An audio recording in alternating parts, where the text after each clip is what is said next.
고구려는 중국의 일부라고요? 교수님, 그건 말도 안 되는 소리예요. 영국 옥스포드 대학교 강의실에 울려 퍼진 외침이었습니다. 평소라면 상상도 할 수 없는 일이죠. 하지만 그날은 달랐습니다. 중국의 저명한 역사학자 메이 교수의 특강이 있던 날이었거든요. 최근 중국의 동북공정이 다시 한번 세계 학계를 술렁이게 만들고 있습니다. 특히 옥스포드나 하버드 같은 세계 유수의 대학들에서 중국 정부의 지원을 받은 교수들이 한국의 고대사를 왜곡하는 강연을 하고 있다는 소식이 들려오고 있죠. 그 중에서도 가장 충격적인 사건이 옥스포드 대학에서 일어났습니다. 그리고 그 자리에는 뜻밖의 한국 수호자가 있었습니다. 영국 옥스포드 대학의 동아시아학과에 재학 중인 그녀는 왜 한국의 역사를 지키기 위해 나섰을까요? 오늘은 옥스포드에서의 전해온 여대생의 이야기를 들려드리겠습니다. 잠깐만요. 1초면 가능한 좋아요 버튼을 눌러주시면 영상 제작에 큰 힘이 됩니다. 안녕하세요. 저는 영국 옥스포드 대학교 아시아학부에 재학 중인 프레야라고 합니다. 현재 동아시아학 과정의 3학년생이에요. 우리 학부는 아시아와 중동 지역의 언어, 역사, 문학을 폭넓게 연구하는데 특히 동아시아 관련 프로그램이 매우 유명하답니다. 제가 다니는 동아시아학 과정에서는 중국학, 일본학, 한국학을 전공할 수 있어요. 중국학의 경우 중국어는 물론이고 문학, 역사, 철학을 배우고 현대 중국 사회와 정치도 연구하죠. 일본학에서는 일본어와 문학, 역사, 현대 일본 문화를 다루고요. 제가 선택한 한국학의 경우 한국어와 문학, 역사, 문화를 배우면서 현대 한국 사회와 정치적 변화도 함께 공부한답니다. 입학할 때만 해도 많은 친구들이 중국어나 일본어를 선택했어요. 실용적인 면에서야 당연한 선택이었겠죠. 하지만 저는 망설임 없이 한국학을 선택했답니다. 방대한 도서관 자료와 최고의 교수진도 매력적이었지만 제가 한국을 선택한 데는 더 특별한 이유가 있어요. 먼저 제가 이렇게 글을 쓰게 된 건 지난주 우리 학교에서 있었던 믿을 수 없는 사건 때문이에요. 평화로웠던 우리 캠퍼스가 그날만큼은 전혀 다른 곳이 되어버렸답니다. 옥스포드의 동양학 연구소는 특히 유서 깊은 곳이에요. 중세시대부터 이어져 온 첨탑들과 고풍스러운 도서관들 사이에 자리 잡은 이곳은 세계 각국의 수재들이 모여 동양학을 연구하는 산실이랍니다. 특히 보들리언 도서관은 동양학 관련 자료를 방대하게 소장하고 있어서 전 세계 연구자들이 이곳을 찾아오죠. 우리 연구소는 단순한 도서관이나 연구실이 아니에요. 세계적으로 저명한 교수진들이 모여 있고 매주 다양한 학술 세미나와 특강이 열립니다. 제가 한국학을 공부하면서 특히 감사했던 건 조지은 교수님의 지도를 받을 수 있었다는 거예요. 교수님은 옥스포드 영어사전의 한국어 컨설턴트로도 활동하시는 분인데 한국어 언어학과 번역학 수업은 항상 통찰력 있는 배움의 연속이었답니다. 처음 한국학을 선택했을 때만 해도 주변에서는 의아해했어요.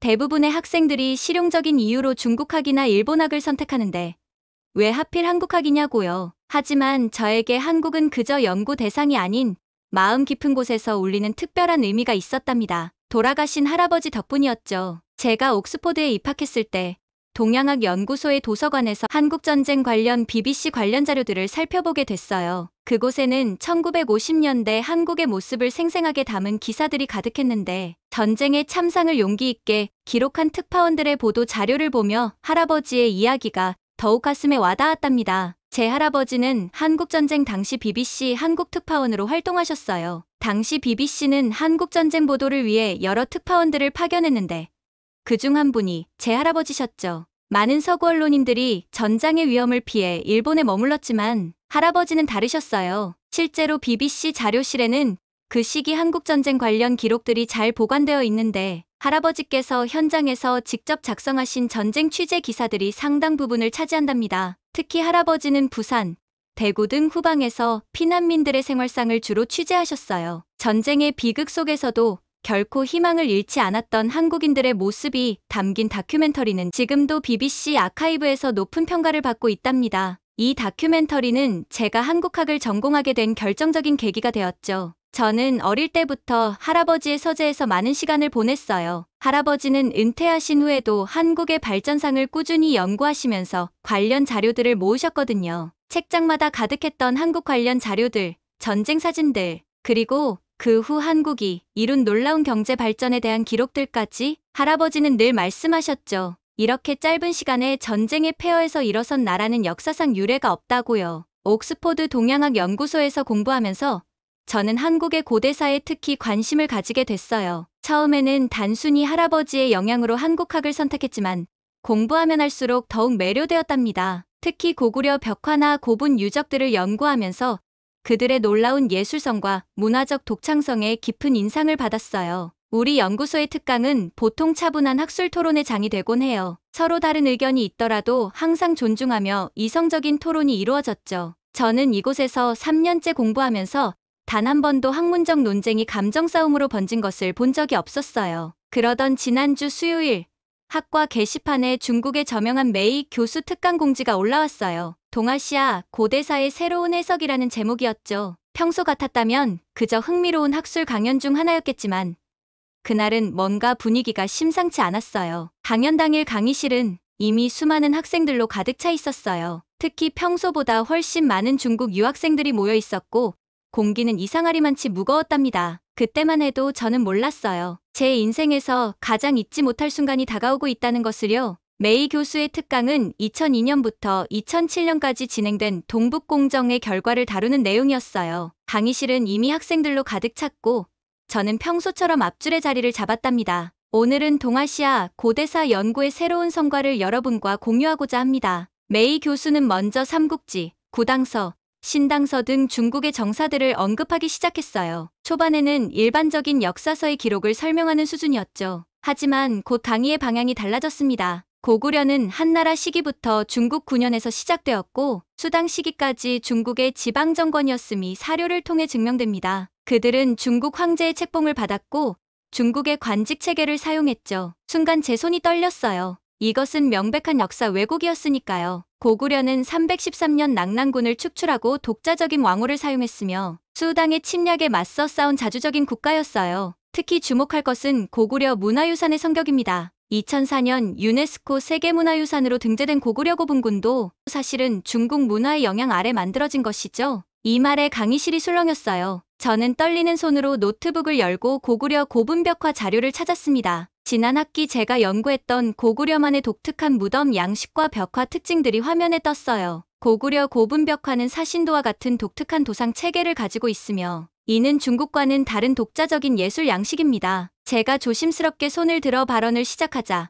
메이 교수의 표정이 굳어졌어요. 흥미로운 의견이네요. 하지만 학생은 광개토대왕비의 기록을 어떻게 설명할 수 있나요? 광개토대왕비는 오히려 고구려의 자주성을 입증하는 증거입니다. 비문에는 영락이라는 독자적인 연호가 사용되었고 고구려의 강대국으로서의 위상이 잘 드러나 있어요. 메이 교수의 얼굴이 붉어졌어요. 그렇다면 612년과 614년 수나라의 침공, 645년과 647년 당나라의 침공에서 고구려가 승리한 것은 어떻게 설명하시겠습니까? 이는 분명 독립국가 간의 전쟁이었습니다. 제 말에 강의실이 더욱 술렁였어요. 메이 교수는 잠시 말을 잃은 듯했지만 곧 다시 입을 열었습니다. 그것은 단순한 지방 반란이었을 뿐입니다. 게다가 결국 668년 당나라에 의해 멸망하지 않았습니까? 하지만 교수님, 삼국사기의 기록을 보면 고구려는 수나라의 100만 대군을 물리쳤고 을지문덕 장군의 살수대첩은 세계 전쟁사에서도 중요한 전략적 승리로 평가받고 있어요.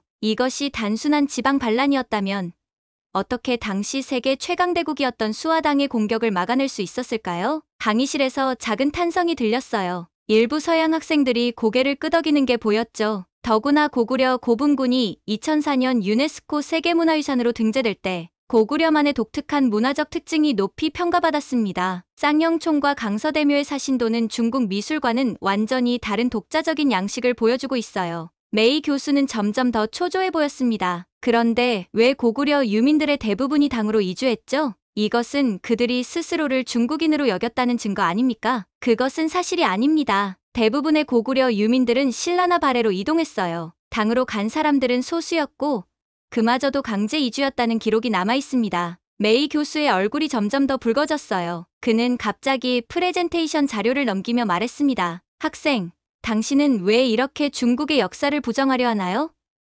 우리는 5,000년의 역사를 가진 문명국가입니다. 교수님, 저는 중국의 역사를 부정하는 것이 아닙니다. 다만 역사적 사실을 있는 그대로 보자는 것이에요. 고구려는 분명 독자적인 문화와 정치체제를 가진 국가였고, 이는 고고학적 증거와 문헌 기록을 통해 입증됩니다. 강의실은 이제 완전히 둘로 갈라진 것 같았어요. 중국 학생들은 불편한 기색이 역력했고, 다른 학생들은 호기심 어린 눈으로 저를 바라보고 있었죠. 그때 뒷자리에서 한 목소리가 들려왔어요. 고고학을 전공하는 독일 학생이었습니다. 저도 프레야의 의견에 동의합니다. 고고학적 증거들은 고구려의 독자성을 명확히 보여주고 있어요. 메이 교수는 이제 더 이상 참을 수 없다는 듯이 서류를 챙기기 시작했습니다. 오늘 강의는 여기까지입니다. 하지만 이미 늦었죠? 강의실 안의 학생들은 이 논쟁에 완전히 빠져들었고 여기저기서 토론이 시작되고 있었답니다. 역사는 결코 한 사람의 주장으로 왜곡될 수 없다는 것을 그날 모두가 깨달은 것 같았어요. 일주일이 흘렀어요. 지난 강의 이후 캠퍼스에는 미묘한 긴장감이 감돌았죠. 메이 교수의 두 번째 특강이 있는 날이었습니다. 봄철 알레르기만 아니었어도 지난주에 같이 있었을 텐데. 미안해. 강의실로 향하는 길에서 만난 지수가 아쉬운 듯 말했어요. 지난주 강의에 대해 들었다며 오늘은 자신도 할 말이 있다고 했죠. 강의실에 들어서자 분위기가 심상치 않았어요. 지난주보다 더 많은 학생들이 모여 있었고 자리를 잡은 중국 유학생들의 표정은 사뭇 진지해 보였답니다. 메이 교수가 들어오며 곧바로 강의를 시작했어요. 지난 시간에 이어 오늘은 고구려의 중앙 정치체제를 살펴보겠습니다. 그들의 관직명과 제도는 모두 중국의 것을 모방한 것이었죠. 지수의 얼굴이 굳어졌어요. 역사를 전공하는 그녀가 듣기에 이건 너무나 왜곡된 설명이었으니까요. 이것 보세요. 메이 교수가 슬라이드를 넘겼어요. 고구려의 관직명을 보면 상가, 태대형과 같은 명칭이 모두 중국식입니다. 이는 고구려가 중국의 정치체제를 그대로 따랐다는 증거죠. 이번에는 지수가 먼저 손을 들었어요. 교수님, 그건 사실과 다릅니다. 고구려는 독자적인 오부제를 운영했어요. 나부, 전로부, 순노부, 관노부, 계루부로 이뤄진 이 체제는 중국의 어떤 제도와도 달랐죠. 메이 교수의 표정이 일그러졌어요. 지난주에 제 발언이 떠올랐나 봅니다. 또 한 명의 역사 왜곡자군. 그럼 진대법은? 이것도 중국의 군사제도와 다르다고 주장할 거니? 제가 자료를 펼치며 말했어요. 네, 전혀 달랐습니다. 고구려의 진대법은 백성들을 군사조직으로 편성한 독특한 제도였어요. 덕분에 수나라의 113만 대군도 당나라의 연이은 침략도 막아낼 수 있었죠. 강의실이 술렁이기 시작했어요. 지수가 이어 말했습니다. 최근 발굴된 고구려 유적에서는 독자적인 무기 제조법과 군사훈련 시설이 발견됐어요. 특히 온달산성의 발굴 결과는 잠깐! 메이 교수가 언성을 높였어요. 그런 발굴 증거는 인정할 수 없어. 문헌 기록만 봐야지. 그렇다면 일본 자료는 어떠신가요? 제가 새로운 자료를 제시했어요. 일본의 한의와 흙인형과 고분 양식에서 고구려의 영향이 뚜렷이 발견됩니다. 이는 고구려가 독자적 문화를 가진 강대국이었다는 증거죠. 메이 교수는 말문이 막힌 듯했어요. 하지만 곧 슬라이드를 급하게 넘기며 새로운 주장을 펼쳤습니다. 고구려가 멸망한 후 대부분의 유민들은 당나라로 이주했어요. 이것이 바로 그들이 스스로를 중국인으로 여겼다는 게 아니면 뭐겠어요. 교수님 잠시만요. 지수가 차분하게 자리에서 일어났어요. 발해에 대해 이야기해볼까요? 고구려 유민들은 대부분 발해를 세웠고 고구려의 문화와 전통을 이어갔습니다. 발해는 스스로를 고구려의 계승국이라 했고 일본에 보낸 국서에서도 이를 분명히 했죠. 게다가 제가 말을 이었어요. 일본 국립역사민속박물관의 최신 연구 결과를 보면 아스카 시대 일본의 건축 양식과 고분 문화에서 고구려의 영향이 뚜렷이 나타납니다. 한 지방 정권이 이렇게 광범위한 문화적 영향력을 가질 수 있었을까요? 강의실 안의 중국 학생들 사이에서도 작은 술렁임이 일어났어요. 몇몇은 노트북으로 우리가 언급한 내용들을 찾아보기 시작했고 일부는 조용히 토론을 시작했답니다. 이건 모두 왜곡된 해석이에요. 메이 교수의 목소리가 떨렸어요. 고구려는 분명히 교수님, 지수가 공손하지만 단호하게 말했어요. 역사는 한 나라의 관점으로만 해석될 수 없습니다. 특히 고구려처럼 동아시아 전체에 영향을 미친 나라는요. 당시 일본 야마토 정권이 고구려를 대국이라 부르며 문물을 배우러 왔다는 기록도 있습니다. 순간 강의실 뒤쪽에서 누군가가 박수를 치기 시작했어요. 놀랍게도 옥스포드 고고학과의 찰스 윌슨 교수님이었습니다. 저는 30년간 동아시아 고고학을 연구해왔습니다. 윌슨 교수님이 자리에서 일어나며 말씀하셨어요. 오늘 이 젊은 학생들의 토론을 들으며 많은 것을 배웠습니다. 특히 그들이 제시한 고고학적 증거와 일본 측 사료는 매우 의미 있는 학술적 가치를 지니고 있군요. 메이 교수의 얼굴이 창백해졌어요. 그녀는 서류를 서둘러 챙기려 했지만 이미 늦었죠. 실제로 최근 우리 고고학과에서 진행한 고구려 고분 벽화 연구에서도 흥미로운 점이 발견됐습니다. 윌슨 교수님이 청중을 둘러보며 말씀하셨어요. 벽화에 사용된 안료와 제작 기법이 당시 중국 한족의 방식과는 완전히 달랐죠. 특히 주목할 만한 것은 별자리의 배치입니다. 지금 고구려 고분 벽화와 수당대 무덤 벽화를 비교한 자료를 보여드리죠. 윌슨 교수님이 프로젝터로 자료를 띄우셨어요. 보시다시피 고구려만의 독특한 미학과 세계관이 뚜렷이 나타납니다. 지수가 이어서 설명했어요. 최근 발해 유적에서 발견된 고려고고학 명문 기와도 주목할 만합니다. 발해가 스스로를 고구려의 계승자로 여겼다는 명백한 증거죠. 저는 마지막으로 결정적인 자료를 제시했습니다. 여기 당나라 역사가 두우가 쓴 통전을 보시죠. 그는 고구려를 한족이 아닌 동이의 별종이라고 명확히 기록했어요. 당시 중국인들도 고구려를 독자적인 국가로 인정했다는 뜻입니다. 윌슨 교수님이 고개를 끄덕이셨어요. 역사 연구에서 가장 중요한 것은 객관적 증거입니다. 고고학적 발굴물, 문헌 기록, 그리고 미술사적 분석이 모두 같은 결론을 가리키고 있군요. 메이 교수님, 어떻게 생각하시나요? 메이 교수는 마지막으로 한마디를 던졌어요. 이건 모두 서양과 한국의 입장만을 반영한 해석일 뿐이에요. 아니요, 메이 교수님. 윌슨 교수님의 목소리는 부드럽지만 단호했어요. 이것은 입장의 문제가 아닌 증거의 문제입니다. 우리가 진정한 학자라면 국적과 관계없이 모든 사료와 증거를 편견 없이 검토해야 하지 않을까요? 오늘 이 젊은이들이 보여준 것처럼 말입니다. 강의실은 이제 완전히 학술 토론장이 되어 있었어요. 전 세계에서 온 학생들이 열심히 필기를 하고 있었고 수많은 손이 질문을 위해 올라가고 있었죠. 그때였어요. 강의실 뒤편에서 한 아시아학과 학생이 자리에서 일어났습니다. 저는 지난 학기에 일본 교토대학에서 교환학생으로 있었습니다. 그곳에서 아스카 시대의 고분을 연구했는데 고구려 문화의 영향이 명확했어요. 특히 다카마츠 고분의 벽화는 윌슨 교수님이 눈을 반짝이며 말을 이었어요. 아, 맞습니다. 제가 최근 교토대학의 나카무라 교수와 공동 연구를 진행하고 있죠. 7세기 일본 고분 벽화의 안료 분석 결과 고구려 벽화와 동일한 제작 기법이 사용된 것을 확인했습니다. 메이 교수의 얼굴이 점점 더 창백해졌어요. 그녀는 이제 자신의 주장이 학술적 토론의 장에서 완전히 무너지고 있음을 실감한 듯했습니다. 지수가 조심스럽게 손을 들었어요. 더불어 최근 러시아 연해주 발굴에서도 고구려 유물이 대거 발견됐습니다. 이는 고구려의 문화적 영향력이 얼마나 광범위했는지 보여주는 또 하나의 증거가 되지 않을까요? 매우 훌륭한 지적입니다. 윌슨 교수님이 활기찬 목소리로 대답하셨어요. 실제로 우리 학과에서는 다음 달부터 러시아 학술원과 공동으로 연해주 고구려 유적 발굴 프로젝트를 시작할 예정입니다. 관심 있는 학생들의 참여를 환영합니다. 저는 용기를 내어 마지막 발언을 했어요. 사실 이 모든 증거들은 이미 학계에 잘 알려져 있습니다. 그런데도 왜 일부 학자들은 이런 명백한 사실을 부정하려 하는 걸까요? 혹시 이것이 순수한 학문적 탐구가 아닌 메이 교수가 갑자기 책상을 세게 내리쳤어요. 이것은 분명한 음모예요. 서양인과 한국인이 결탁해서 메이 교수님, 윌슨 교수님의 목소리가 강의실에 울려 퍼졌어요. 이제 이 토론은 학술적 차원을 넘어선 것 같군요. 혹시 교수님의 이번 특강이 순수한 학술 목적 외에 다른 의도가 있었던 건 아닙니까? 강의실 안의 공기가 순식간에 얼어붙었어요. 윌슨 교수님의 날카로운 질문에 메이 교수는 잠시 할 말을 잃은 듯했습니다. 무슨 말씀이신지 메이 교수의 목소리가 떨렸어요. 지난주부터 의아했습니다. 윌슨 교수님이 서류 하나를 꺼내드셨어요. 이 특강은 순수학술 목적으로 신청됐지만 중국 정부의 동북공정 프로젝트와 관련된 정치적 의도가 있는 것 같군요. 순간 강의실이 술렁이기 시작했어요. 이제 모든 학생들의 시선이 메이 교수를 향했죠. 이게 무슨 소리죠? 중국 유학생 한 명이 의아한 듯 물었어요. 교수님, 정말 이 강의가 정부 프로젝트의 일환인가요? 메이 교수의 얼굴이 붉어졌어요. 그건 말도 안 되는 소리입니다. 그렇다면 이 문서는 어떻게 설명하시겠습니까?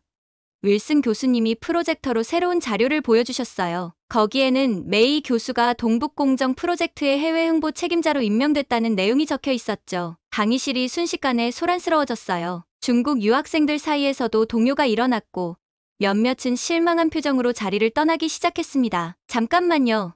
저도 모르게 소리쳤어요. 이건 단순한 학문적 논쟁이 아닙니다. 역사를 정치적으로 이용하려는 시도에 우리 모두가 속고 있었던 거예요. 지수가 일어나 덧붙였어요. 동북공정은 1945년 이후 중국 정부가 진행해온 소수민족 통합 정책의 일환입니다. 고구려사 왜곡은 그중 하나일 뿐이에요. 메이 교수는 이제 완전히 궁지에 몰린 듯했어요. 너희가 뭘 안다고? 역사는 강한 나라의 것이라고. 아니요. 윌슨 교수님이 단호하게 말씀하셨어요. 역사는 진실의 것입니다. 옥스포드 대학이 800년의 역사 동안 지켜온 가치가 바로 그것이죠. 그때였어요. 강의실 뒤편에서 누군가가 박수를 치기 시작했고 이내 박수 소리가 강의실 전체로 퍼져나갔습니다. 메이 교수는 창백한 얼굴로 서류를 챙기기 시작했어요. 그녀의 손이 떨리는 게 보였죠. 이번 일은 학과장에게 보고될 것입니다. 윌슨 교수님이 말씀하셨어요. 학문의 전당에서 정치적 선전을 시도한 것은 매우 심각한 문제니까요. 강의실을 나서는 메이 교수의 뒷모습이 초라해 보였어요. 그녀가 떠난 후 많은 학생들이 저와 지수에게 다가왔습니다. 정말 용감했어요. 우리도 모르던 사실을 많이 배웠어요. 다음에 고구려에 대해 더 이야기해주세요. 윌슨 교수님이 우리에게 다가오셨어요. 프레야, 지수, 정말 자랑스럽습니다. 두 분은 진정한 학자가 갖춰야 할 용기와 지성을 보여주었어요. 그날 저녁, 도서관으로 돌아가는 길에 지수가 말했어요. 프레야, 고마워. 내가 아니었다면 이런 역사 왜곡이 그냥 지나갈 뻔했어. 하지만 저는 알고 있었어요. 이것은 끝이 아닌 시작이었어요. 다음 날 아침, 캠퍼스는 어제의 사건으로 떠들썩했어요. 옥스포드 학생신문에는 역사 왜곡 시도한 중국 교수, 옥스포드 강단서 망신이라는 기사가 실렸고 소셜미디어에서도 이 사건이 뜨거운 화제였답니다. 야, 프레야. 너 인터넷에서 유명인사가 됐어.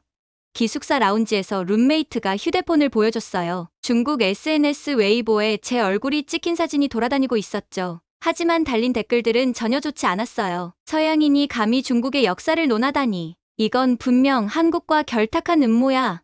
옥스포드는 반중 정서를 조장하고 있다는 내용들이었죠. 점심시간, 동양학과 건물 앞에서 작은 시위가 벌어졌어요. 중국 유학생 몇몇이 역사 왜곡 중단하라, 정치적 음모 규탄한다는 피켓을 들고 있었죠. 지나가는 학생들이 이상한 눈으로 바라보는 게 느껴졌어요. 순간 제 머릿속이 하얘졌어요. 단순히 역사적 사실을 이야기했을 뿐인데 이게 왜 이런 외교 문제가 되어버린 걸까요? 그날 밤 도서관에서 늦게까지 공부하고 나오는데 누군가 저를 따라오는 것 같았어요. 발걸음을 재촉했지만 그림자는 계속 뒤따라왔죠. 심장이 쿵쾅거렸어요. 갑자기 어둠 속에서 3명의 남학생이 나타났어요. 중국 유학생회 학생들이었죠. 너, 우리나라 역사를 모욕한 대가를 치르게 해주마. 그때 다행히도 순찰 중이던 캠퍼스 경비원이 나타났고 그들은 재빨리 사라졌어요. 하지만 이제 상황이 심각하다는 걸 실감했죠. 다음 날 아침, 캠퍼스는 어제의 사건으로 떠들썩했어요. 학과 게시판에는 저와 지수를 비난하는 익명의 글들이 올라오기 시작했죠. 제가 한국 정부의 돈을 받았다느니, 중국을 의도적으로 비방했다느니 하는 터무니없는 이야기들이었어요. 중국 유학생회에서는 우리를 학교 윤리위원회에 고발했다고 해요. 고발장의 내용은 황당했습니다. 학문의 자유를 침해하고 특정 국가의 역사를 왜곡했다는 것이었죠. 정작 역사를 왜곡한 건 메이 교수 측이었는데 말이에요. 수업 시간에도 불편한 상황이 이어졌어요. 중국 유학생들 몇몇이 수업 중간에 들어와 항의하기도 했고 도서관에서 공부하는 동안 불편한 시선을 보내기도 했답니다. 너무 걱정하지 마. 지수가 제 어깨를 토닥였어요. 진실은 반드시 이긴다고 하지 않았어? 그때 윌슨 교수님이 연락을 주셨어요. 프레야, 내일 학과 비상회의가 열릴 거야. 이번 일에 대해 논의해야 할 것 같구나. 다음 날 열린 교수회의에서는 2시간 넘게 열띤 논의가 이어졌다고 해요. 결국 학과장님이 최종 결정을 내리셨답니다. 메이 교수의 특강은 학술적 근거가 부족했고 정치적 의도가 있었음이 확인됐습니다. 반면 프레야와 지수 학생은 충분한 학술적 근거를 바탕으로 의견을 개진했죠. 이번 일은 여기서 마무리 짓는 것이 좋겠습니다. 그 후로도 중국 유학생들의 불편한 시선은 여전했지만 적어도 공식적인 문제는 해결된 거죠. 프레야, 넌 정말 용감했어. 지수가 말했어요. 이제 우리 논문이나 열심히 쓰자. 저는 고개를 끄덕였어요. 이번 일을 계기로 더욱 확실해졌거든요. 제가 왜 한국사를 연구하고 싶은지, 그리고 앞으로 어떤 학자가 되어야 할지. 그날의 사건은 제 인생의 큰 전환점이 되었어요. 역사적 진실을 수호하는 일이 얼마나 중요한지, 그리고 그 과정에서 필요한 용기가 무엇인지 깨달았죠. 그 일 이후 지수와 저는 더욱 가까워졌어요. 도서관에서 밤늦게까지 공부하고 역사 세미나에서 열띤 토론을 하면서 서로를 더 깊이 이해하게 되었답니다. 특히 지수의 한마디가 제 가슴에 깊이 새겨졌어요. 프레야, 이건 단순히 어느 나라의 역사 문제가 아니야. 진실을 지키는 것.